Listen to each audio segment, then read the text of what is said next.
और सामाजिक प्रतिबद्धता को भी आत्मसात करेंगे। इसी प्रकार स्कूल ऑफ लॉ का शुभारंभ न्याय, संविधान और लोकतांत्रिक मूल्यों के सुदृढ़ीकरण की दिशा में महत्वपूर्ण पहल है। विधि का अध्ययन केवल कानूनों की व्याख्या तक सीमित नहीं है, बल्कि यह न्याय, समानता और मानवाधिकारों की रक्षा का माध्यम है। आज जब समाज तेजी से बदल रहा है, तब ऐसे विधि विशेषज्ञों की आवश्यकता है जो संवैधानिक मूल्यों, नैतिकता और सामाजिक न्याय के प्रति प्रतिबद्ध हो।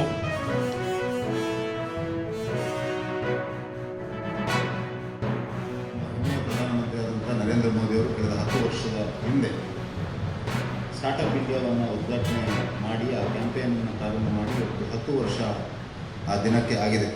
Today 16th of January is the startup day, and what a happy occasion to start engineering on law college on startup day.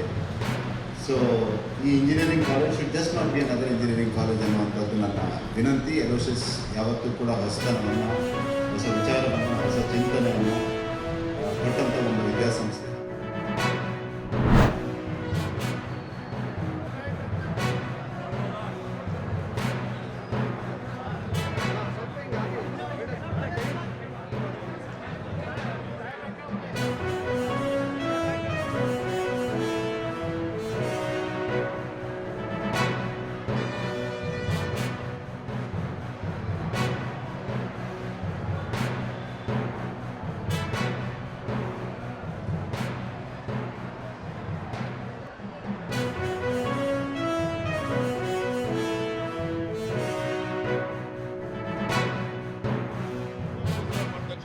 ನಲ್ಲಿ ಇವತ್ತು ಅನೇಕ ಕಾರ್ಯಕ್ರಮಗಳನ್ನು ರೂಪಿಸಿಕೊಂಡು ಅನುಷ್ಠಾನಗೊಳಿಸುವುದನ್ನು ನಾವು ಮಾಡ್ತೇವೆ. ಆ ದೃಷ್ಟಿನಲ್ಲಿ ಇವತ್ತು ಯಾಕೆ ನಮ್ಮ ರಾಜ್ಯ ಸರ್ಕಾರ ಇಂತಹ ಕಾರ್ಯಕ್ರಮವನ್ನು ನಮ್ಮ ಸರ್ಕಾರಿ ಬಸ್ ಸ್ಟ್ಯಾಂಡ್ನಲ್ಲಿ ಹಮ್ಮಿಕೊಂಡಿದ್ರೆ ಸಾಮಾನ್ಯ ಜನ ಬಸ್ ಸ್ಟ್ಯಾಂಡ್ಗೆ ಬಂದು ಬಸ್ಸಲ್ಲಿ ಪ್ರಯಾಣ ಮಾಡ್ತಕ್ಕಂಥದ್ದು ಹೆಚ್ಚಾಗಿರ್ತಕ್ಕಂಥದ್ದು. ಅವ್ರಿಗೆ ಇದ್ರ ಬಗ್ಗೆ ಸರ್ಕಾರ ಏನು ಮಾಡ್ತಾ ಇರ್ತಕ್ಕಂಥದ್ದು, ಓದು ಬರ ಬರೋರಿಗೆ ಓದಿ ತಿಳ್ಕೊಳ್ತಾರೆ, ಓದು ಬರ ಬರದೇ ಇದ್ದವರಿಗೆ ಆ ಚಿತ್ರ ನೋಡಿ ತಿಳ್ಕೊಳ್ತಾರೆ.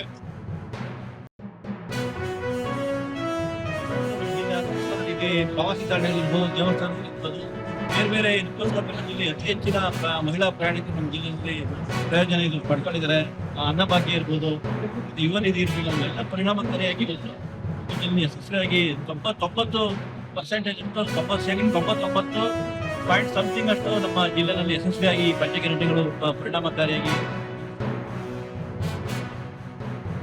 ಜಾತಿ ವರ್ಗದ ಜನರಿಗಾಗಿ ರೂಪಿಸಿರುವ ಯೋಜನೆಗಳ ಸಮಗ್ರ ಚಿತ್ರಣವನ್ನು ತಿಳಿಸುವಂತಹ ಒಂದು ಮಸ್ತಿಗಳನ್ನು ಇಲ್ಲಿ ಏರ್ಪಡಿಸಿದ್ದೇವೆ.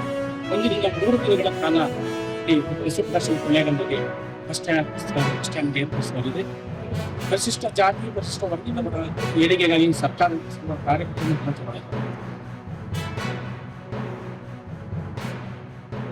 ವಾರ್ತಾ ಇಲಾಖೆಯವರು ಪ್ರಚಾರಕ್ಕೋಸ್ಕರ ಇಲ್ಲಿ ಕೊಳ್ಳೇಗಾಲದ ಬಸ್ ಸ್ಟ್ಯಾಂಡ್ ಒಳಗಡೆ ಇದೊಂದು ಮಾಡಿರ್ತಕ್ಕಂಥ ಬಹಳ ಸಂತೋಷ. ತುಂಬಾ ಬಡವರಿಗೆ ಒಳ್ಳೆ ಅನುಕೂಲ ಆಯ್ತು. ಈ ಯೋಜನೆಗಳು ಬಂದ್ಮೇಲೆ ವಿದ್ಯಾರ್ಥಿಗಳಿಗೆ ಇದೇ ಅನ್ಎಜುಕೇಟೆಡ್ ವಿದ್ಯಾರ್ಥಿಗಳಿಗೆ ಇಷ್ಟೆಲ್ಲ ಮಾಡಿ ಇಷ್ಟೆಲ್ಲ ವರ್ತಿಸ್ಕೊಟ್ಟಿದ್ದಾರೆ ಸರ್ಕಾರದವರು.